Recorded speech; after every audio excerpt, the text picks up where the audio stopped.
bayangin pondok-pondok kecil. Pondok yang dibuat dari seng warna hijau.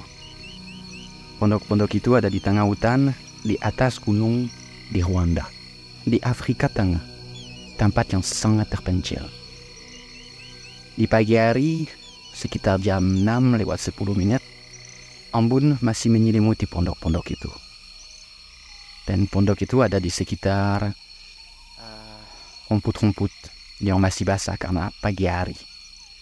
Walaupun harinya cerah, masih dingin sekali karena ketinggian itu tadi. Seseorang yang bernama Kanya Ragana, atau biasa dipanggil Kanya, menuju pondok utama dari camp yang dipanggil camp Karisoke. Memang hari itu pagi yang indah sekali. Kebiasaan Kanya setiap pagi adalah masuk ke pondok Dayan, pondok utama di camp Karisoke, untuk nyalain api dan rebus air. Di pintu pondok Dayan ada tulisan, "Hello." Suasana memang damai. Tetapi pintunya terbuka pagi itu. Dan Kanya berpikir, mungkin Dayan bangun pagi dan dia sudah buka pintunya untuk dapat udara segar dari gunung di pagi hari. Kanya menuju ruang tamu seperti biasa. Tetapi pagi itu, apa yang dia akan temukan adalah sesuatu yang dia tidak pernah bayangin. Dan dia langsung teriak, Dian Kufah, Dian Kufah." Dian telah meninggal dalam bahasa Swahili. Kamarnya beramburan, lampunya pada rusak semua, barangnya berantakan. Dan Dayan baring di samping tempat tidur, dengan pistol dan peluru di sampingnya. Wajahnya hancur. Hancur karena kena hantaman parang. Padahal parang Dayan sendiri yang dia biasa majang di dinding untuk dekorasi. Seseorang telah mengakhiri hidup Dayan Fossé dengan cara paling mengerikan.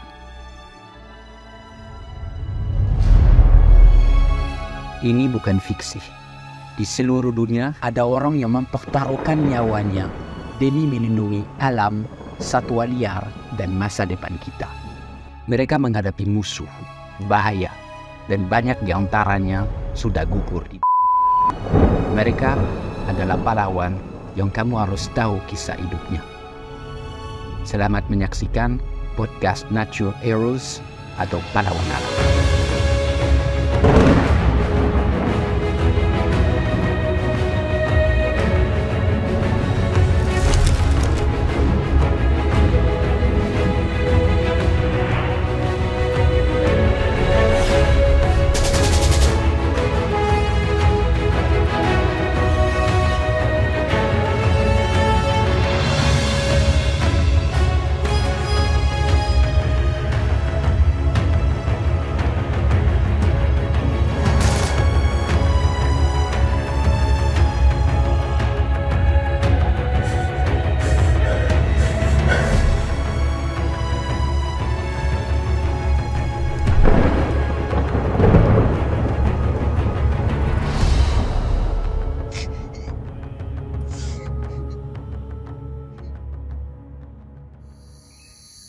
Halo semuanya, podcast Nature Heroes. Kamu bisa simak podcast ini di YouTube Music. Kamu bisa simak dengan tutup aplikasi dan juga di seluruh aplikasi podcast lainnya. Dalam podcast ini, kita menceritakan kisah hidupnya pahlawan-pahlawan yang berjuang untuk menyelamatkan alam satwa di seluruh dunia. Dan hari ini, saya akan ceritain kisah hidup Dayan Fossé.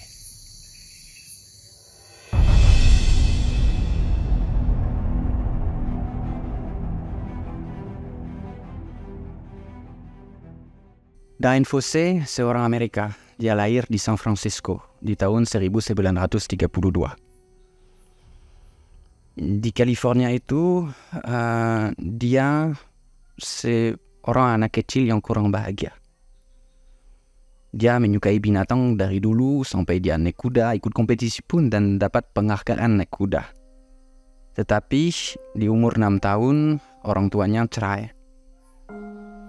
Dan dia sendiri sejak itu punya masa kecilnya yang bukan menyedihkan tetapi yang berat buat dia.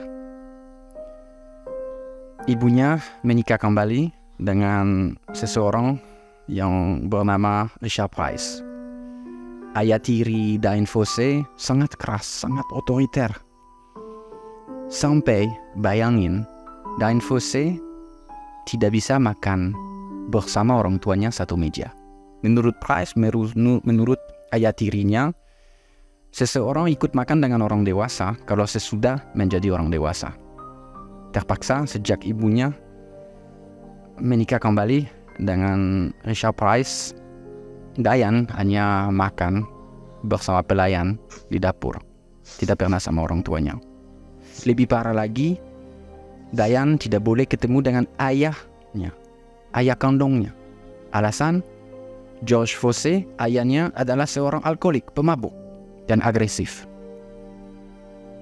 Dian terpaksa hanya bisa mencari sedikit kehangatan dengan satwa. Dan satu-satunya satwa yang dia boleh pelihara pada saat itu adalah ikan mas. Dan seluruh kecintaan dia yang dia nggak dapat dari orang tuanya, mana dia berikan ke seekor ikan mas. Jadi tentu saja hubungan antara Dian dan ayah tirinya sangat buruk. Tekanannya yang berlebihan membuat Dian depresi. Tetapi seperti banyak orang yang sebenarnya punya hubungan khusus dengan satwa, segala sesuatu dalam masa kecil dia mendorong dia untuk lebih dekat dengan binatang.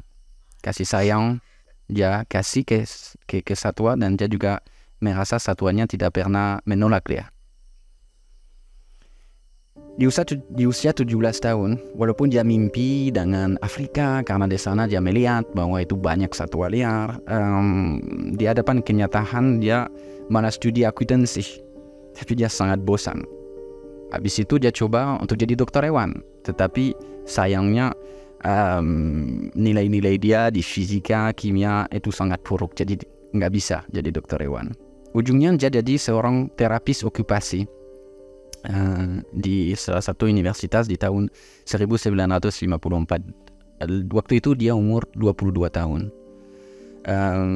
Artinya dia terapi anak kecil yang butuh kebutuhan khusus. Di awal dia nggak suka kerjaan itu karena pikiran dia hanya ke satwa, ke alam. Tetapi lama-lama dia mulai menyukainya karena untuk mendekati anak kecil yang punya kebutuhan khusus, khususnya dari segi mental, itu otomatis harus ada cara yang beda dengan mendekati anak kecil biasa. Dan dia suka itu, mencari celah untuk membuat anak-anak itu malah tertarik sama dia. Mereka datangin dia. Dan tidak disangka pengalaman dia pada saat dia urus anak kecil itu sangat berharga buat dia nanti pada saat dia di hutan. Tetapi dia tetap mimpi dengan Afrika, satwa bebas di alam. Dia ingin ketemu mereka di alam, ingin dengan matanya sendiri merasakan semuanya. Sebagai anak orang Amerika yang nggak pernah jalan, nggak pernah traveling sama sekali. Dan akhirnya di tahun 1963, setelah habisin seluruh uang dia dan berhutang pula, dia berangkat ke Afrika. Untuk jalan-jalan saja di awalnya. Bayangkan, dia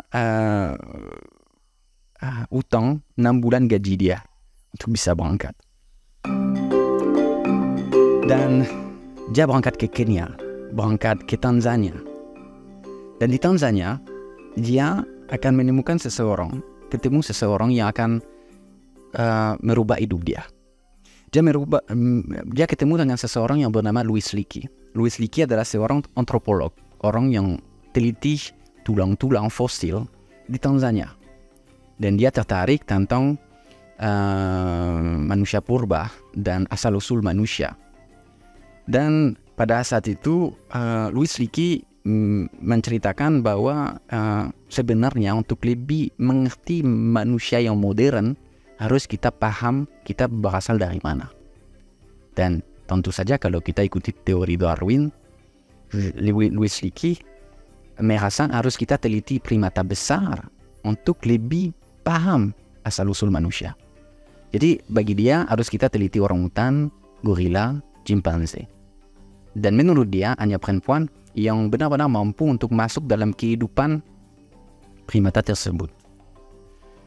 Dan Fosse tentu saja melihat ada peluang. Dan pada saat itu di Tanzania, Louis Leakey lagi teliti fosil dan segala. Dia ingin dilihat dengan sangat mampu dan kuat. Andai ada satu perempuan yang mampu untuk meneliti primata, dialah.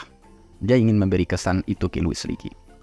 Sayangnya, di hari dia kunjungi situs di mana Louis Leakey bekerja, dia tergelincir, jatuh, dan malah cedera di kaki. Jadi dia maunya dilihat kuat, dan di saat itu dilihat sangat rentan.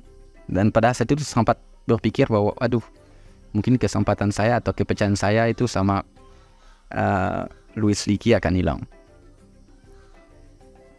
Habis dari pertemuan itu sama Louis Leakey, dia sangat ragu akan masa depan dia berhubungan dengan Louis Leakey. Dia lanjut ke Kongo. Dan di Kongo itu zaman itu masih dipanggil Zaire negaranya. Dan pada saat itu dia ketemu gorila bukit. Ada fotografer yang mengundang dia. Dan di Kongo, dengan sekali pertemuan dengan gorila, suaranya, aromanya, aroma hutan, dan perasaan yang saya bisa rasakan juga pada saat kita sedekat itu di alam dengan satwa besar seperti gorila, itu meninggalkan satu jejak yang nggak akan bisa hilang dalam diri Dain Fosse. Tapi pada saat itu dia tidak lebih dari seorang turis. Dan gorila itu masih satwa yang bisa dikatakan asing buat dia. Tempat yang dia kunjungi di Kongo itu namanya Kabara. Dan habis dari Kabara ketemu gorila di bukit, dia pulang ke Amerika. Pulang di Amerika tentu saja sulit sekali buat dia. Dan dia publikasi beberapa artikel. Tetap aja dilihat, wah hebat sekali itu perempuan di zaman itu, jalan sendiri di Afrika di tempat terpencil sekali. Jadi ada beberapa artikel tentang Dain Fosse. Dan dia berhasil jual beberapa gambar, termasuk gambar gorila. Tapi tidak lebih dari itu. Tapi 3 tahun kemudian, tahun 1966, Louis Leakey, orang yang sama yang dia ketemu di Tanzania, dan mungkin yang masih sampai tahun itu dia merasa malu karena jatuh di hadapan orang itu, orang yang hebat dalam bidangnya. Louis Leakey datang di kota dia, namanya kota Louisville di Kentucky. Dan dia buat konferensi di sana. Diane langsung datang di konferensi itu. Dia awalnya tidak dihiraukan. Ada ribuan orang yang di situ minta tanda tangan bukunya Louis Leakey, dan dia datang, dan pada saat itu dia tunggu antrian. Dan pada saat giliran dia, Louis Leakey mengenal dia.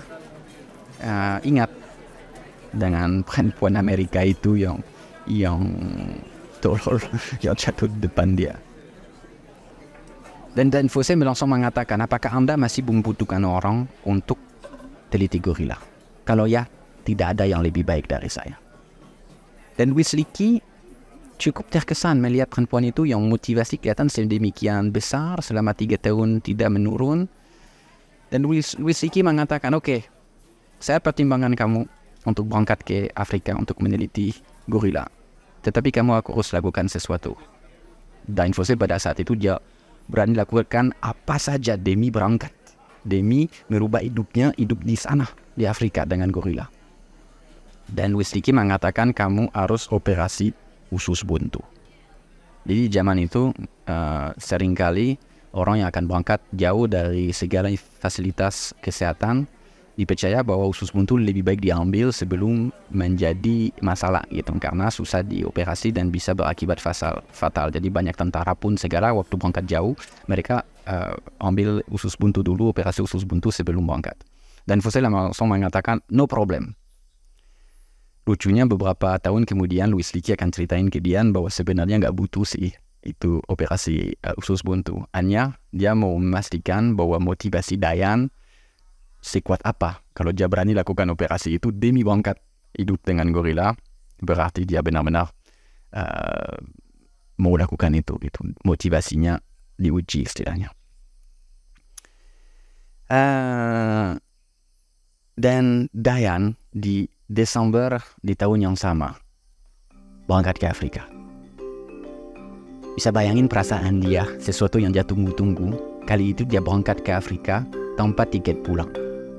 Awalnya dia mendarat di Kenya, di Nairobi. Dan di Nairobi Louis Leakey telah membeli mobil buat dia. Mobil yang double Guardian yang kayak Range Rover itu yang banyak di Afrika. Dan Dian memberi nama ke mobil itu, dikasih nama Lily.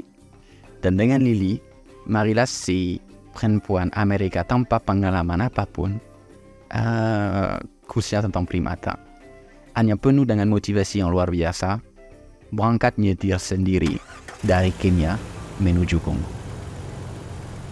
Dan di Kongo, dia datangin tempat yang sama di mana pertama kali dia datangin gorila waktu dia cuman kunjungan di Kabara. Dengan seseorang di situ yang dipekerjakan sebagai guide dia, walaupun dia pakai bahasa yang berbeda. Dian belajar bahasa Swahili, sedangkan orang yang temenin dia bahasa lain. Artinya mereka berdua tidak bisa saling paham. Berbulan-bulan sebelum mereka coba membangun komunikasi yang khusus dengan bahasa yang khusus, mereka berdua memulai hidup di tenda, dan di sebelahnya ada juga satu pondok yang kayu, dan mulai melacak gorila.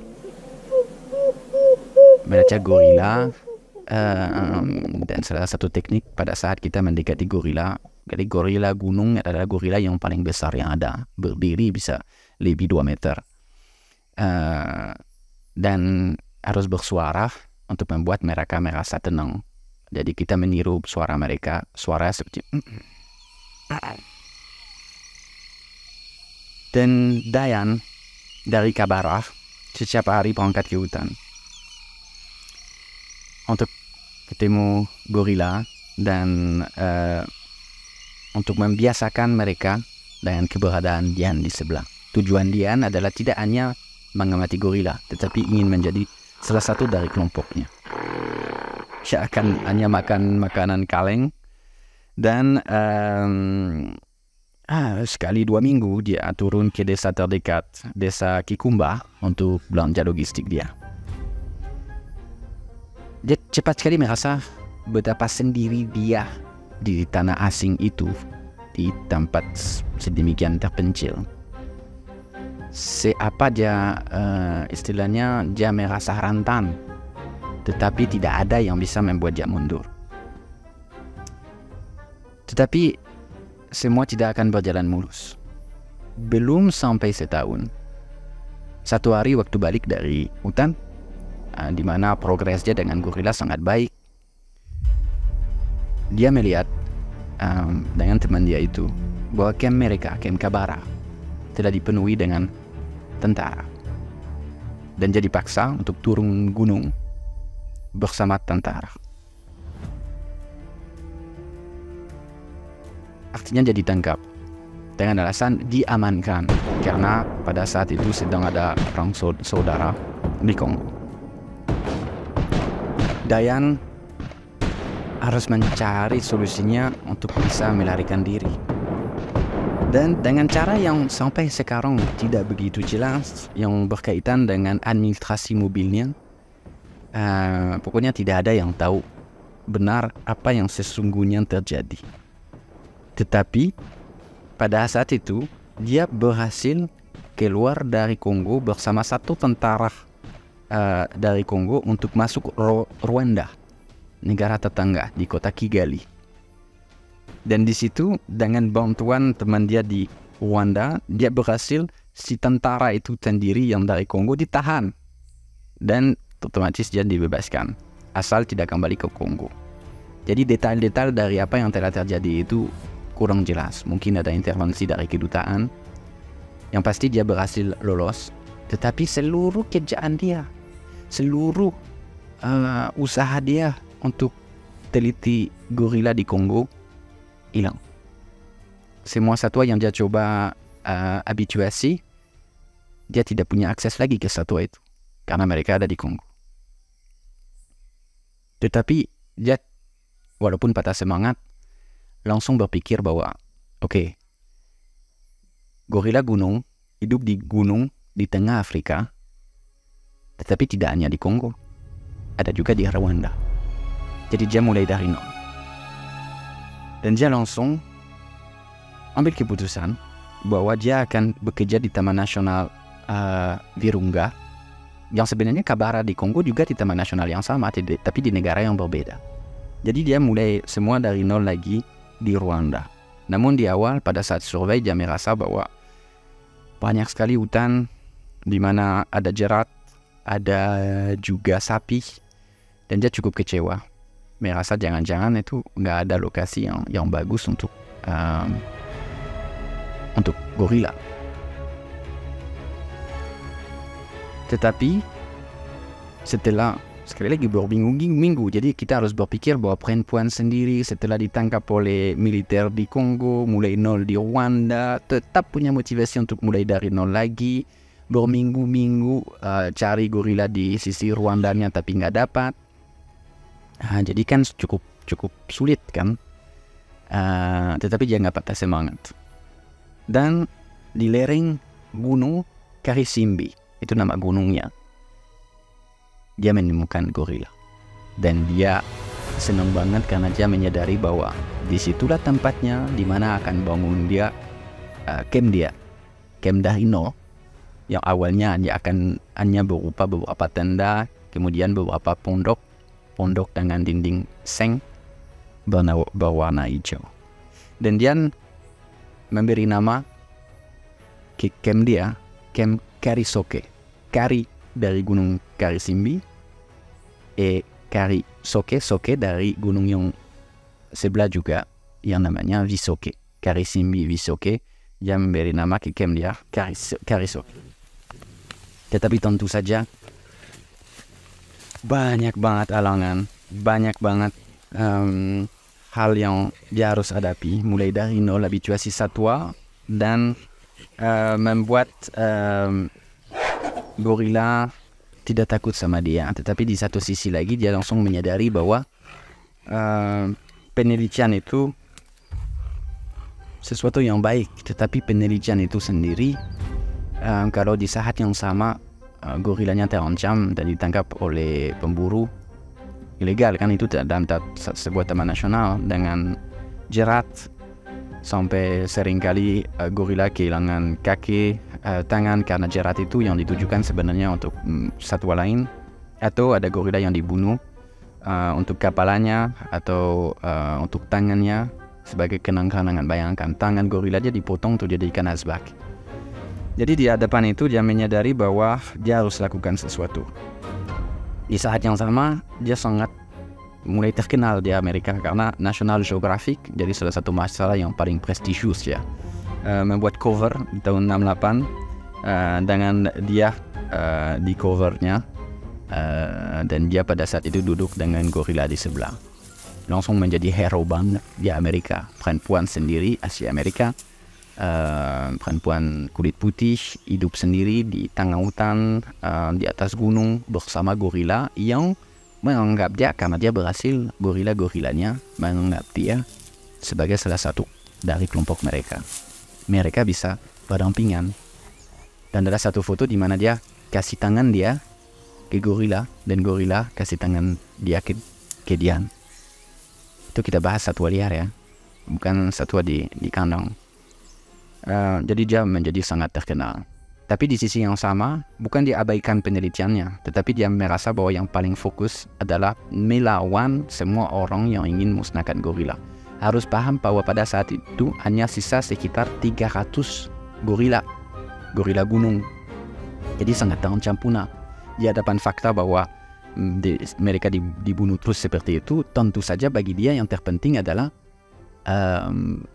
menyelamatkan mereka, bukan meneliti mereka. Jadi dia bangun seperti tentara hampir. Jadi patroli-patroli yang hancurkan semua jerat, tangkap orang yang berburu untuk dikasih ke polisi. Dan di saat itu dia pun pakai topeng untuk nakutin masyarakat lokal yang sering berburu di situ, sering berkonflik frontal. Karena misalnya ada pejabat-pejabat tertentu di sana pada zaman itu yang mungkin ingin punya kepala gorila di dinding mereka di rumah, mereka bayar pemburu kan. Jadi Dayan lawan mereka, otomatis dia mendapat banyak sekali musuhnya. Seperti yang Shani sering katakan, di dunia konservasi kalau kita tidak punya musuh, artinya kita tidak lakukan banyak hal. Dan Dian Fossey punya sangat banyak musuh. Tetapi bagi dia, hanya satu konservasi yang layak, yaitu active conservation. Kita harus gerak nyata di lapangan, sekali lagi dengan melawan pemburu, menghancurkan jerat. Dan saya pengen kalian dengar suara Dian Fossey sendiri. Dalam bahasa Inggris, sangat pendek 30 detik aja. Ada satu orang wartawan dari Amerika zaman itu yang menanyakan ke Dian, terjemahan dari pertanyaan dia adalah banyak orang di Amerika karena dia merusak hubungan diplomatis antara Rwanda dan Amerika, saling banyak musuh yang musuh Dian. Jadi wartawan itu menanyakan banyak orang di Amerika di pemerintahan, banyak orang di pemerintahan Rwanda yang ingin Dian Fossey pergi dari gunung ini. Kenapa? Dan kalian akan dengar jawaban Dian dengan suara dia sendiri. Dalam bahasa Inggris dia menjawab bahwa dia tidak pergi ke Rwanda untuk dapat teman. Dia merasa bahwa kalau hal sesimpel melawan pemburu dan menghancurkan jerat bisa menyelamatkan gorila, kenapa tidak? Jadi intinya nggak peduli. Orang tidak suka sama dia nggak punya teman, nggak peduli. Yang penting dia melakukan hal yang terpenting buat dia, yaitu active conservation, konservasi nyata. Kita simak. Why is it? Well, I'm not here to make friends. I'm here I came here essentially for research. And I don't believe that you can close your eyes or close your mind to the problems of conservation. And if there's something as simple as these patrols, which only go out and cut traps, if there's something that simple that can be done effectively, it's not talking about conservation, it's acting. Dan tentu saja Dian Fossey punya hubungan khusus dengan banyak gorila. Dan mereka menganggap dia anggota kelompok mereka.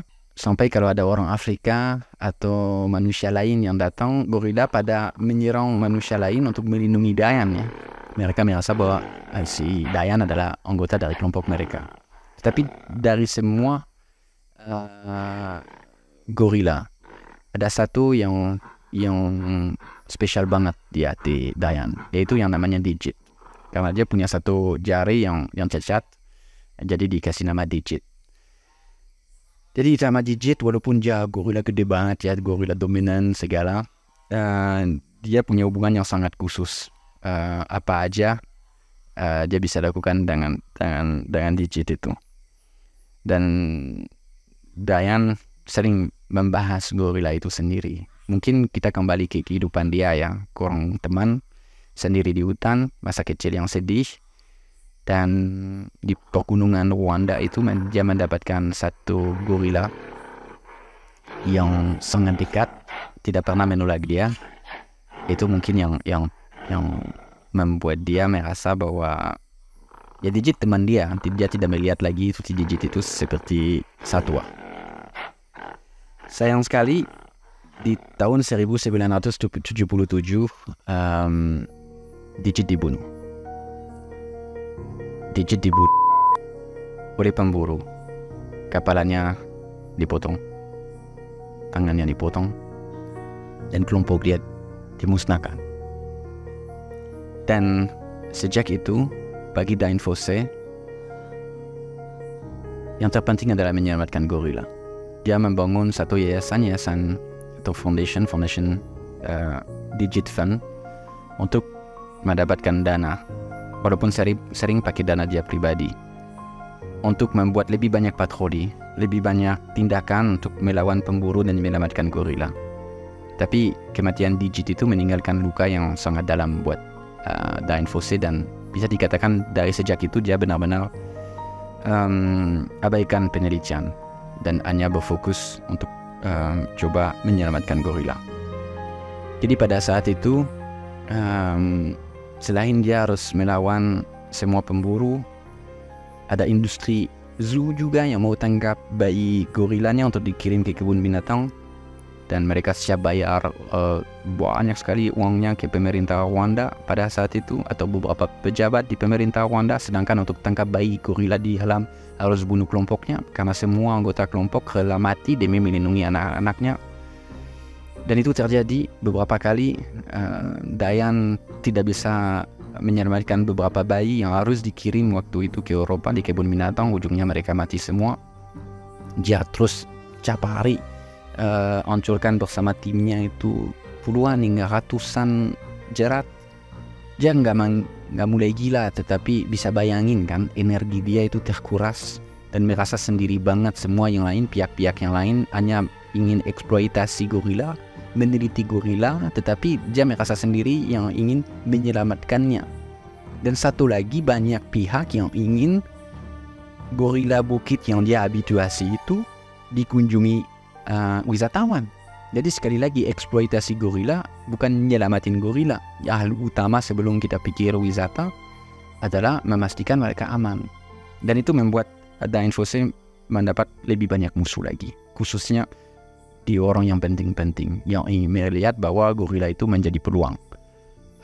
Dan Dian tidak setuju dengan adanya wisata, tidak setuju fokus-fokus yang lain selain patroli anti-poaching unit. Dan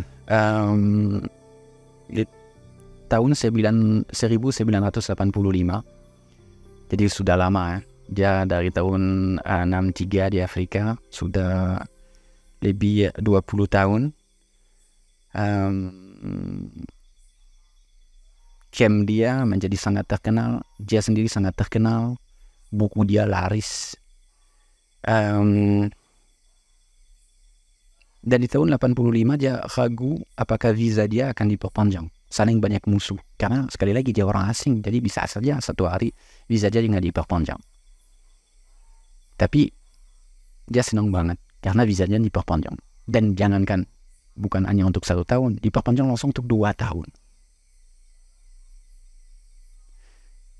Tetapi bagi perempuan itu yang mendedikasi hidupnya untuk menyelamatkan gorila, sebenarnya visa dia yang keluar itu di tahun 85 itu adalah sesuatu yang sangat buruk, yang dia tidak menyadarinya pada saat dia mendapat kertas itu atau izin itu. Musuh-musuh dia melihat bahwa kayaknya walaupun dia banyak musuh, tetap aja Dian punya cukup banyak teman untuk memfasilitasi perizinan dia. Dan musuh-musuh dia menyadari bahwa Dian tidak akan turun dari gunung. Dia akan berjuang sampai mati demi melindungi gorila. Dan di pagi Desember tanggal 26 tahun 1985, Kanya yang mendekati pondoknya melihat Dian baring di samping tempat tidur dia dengan senjata dan peluru. Dian sering menyembunyikan senjata dan peluru dia di dalam kamar dia. Dan dengan semua barang yang berantakan, kemungkinan besar dia coba melawan. Dan dia mendapatkan pistol dia untuk membela diri, tetapi tidak menemukan peluru-peluru yang pas untuk pistol itu. Orang yang masuk di pondok dia juga membolongin dindingnya, tetapi dia membolongin dinding pondoknya persis di tempat di mana tidak ada mebel. Jadi otomatis kalau dia buka dari luar, dia udah tahu konfigurasi kamarnya dari dalam. Ada juga teori bahwa mungkin pembunuhnya masuk di dalam karena dia kenal Dayan Fossé, jadi mungkin Dayan yang buka kamar dia. Dan karena ada cukup jarak antara pondok, karena Dayan yang suka sendiri, nggak suka itu semua pondok berdekatan, dia suka jauh dari orang lain. Walaupun mungkin berkelahi dalam pondok, nggak ada yang dengar. Kemungkinan besar, jadi bisa orang yang dia kenal, dia buka pintu, orang masuk, terjadi perkelahian, orang membunuh dengan parang Dayan sendiri. Dan setelahnya dia membuka salah satu dinding untuk orang percaya bahwa itu orang asing yang masuk untuk curi barang Dayan misalnya. Tetapi banyak teori yang mengatakan, pasti dia dibunuh oleh pemburu. Tapi nggak masuk akal. Pemburu-pemburunya pasti akan menyerang Dayan saat Dayan di hutan. Karena di hutan disitulah para pemburunya paling pede. Tapi tidak. Dia berani malam masuk ke pondok Dayan. Dayan tidak pakai baju tidur, berarti dia tidak sedang tidur kan? Dan itu menjadi pertanyaan.